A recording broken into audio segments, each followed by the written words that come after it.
हे दाखवायचं असेल बरोबर. आणि तर खरंच त्याही फार्म बाबतीमध्ये हाऊसवर असा सिलेक्टिव्हच बंदोबस्त आहे. कारवाई होती असं वाटतंय तुम्हाला, जसं सुप्रिया सुळे म्हणाल्या होत्या?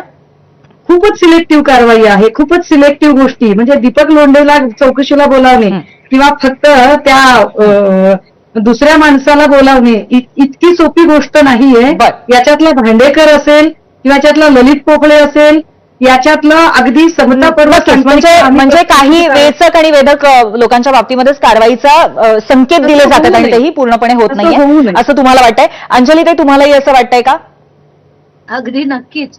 आताच्या बैठकीला सिलेक्टिव्ह चौकशी चालली आहे. प्रतिभा चाकणकरांना बोलवलं गेलं, पण मग रुपाली चाकणकर ज्यांनी सगळ्यात जास्त कॉल केले, ज्यांचं सगळ्यात जास्त ड्युरेशन आहे कॉल्सचं, म्हणजे सगळ्यात जास्त जर एखाद्या व्यक्तीने खराची चर्चा केली असेल तर 2 नंबरवर जर रुपाली चाकणकर असतील तरी सुद्धा त्यांना जर बोलवलं गेलं नाही तर ही चौकशी आहे का नुसताच एक असा प्रश्न पडतो. आणि महत्वाची गोष्ट अशी की प्रतिभा चाकणकर असू शकतं की प्रतिभा चाकणकरचा फोन नंबर वापरला गेलाय, केवायसी साठी सुद्धा वापरला गेलाय आणि फोन कॉलिंग साठी सुद्धा वापरला गेलाय.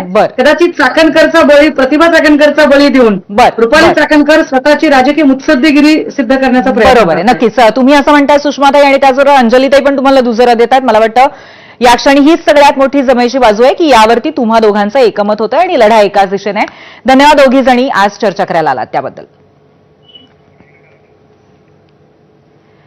आणि यानंतर आपण थेट जाऊयात पोल सेंटरला, पाहूयात पहिल्या प्रश्नावरती आज महाराष्ट्राचा कौल काय आलेला आहे. प्रश्न अर्थातच वेगळ्या राजकीय घडामोडीबद्दल आहे की आदित्य ठाकरेंना कार्याध्यक्ष केल्यामुळे ठाकरेंच्या सेनेला फायदा होईल का? 41,000 मतं आली आहेत आणि 71% लोक म्हणतायत होय, नक्कीच ठाकरेंच्या सेनेला फायदा होईल आदित्य ठाकरेंना कार्याध्यक्ष केलं तर.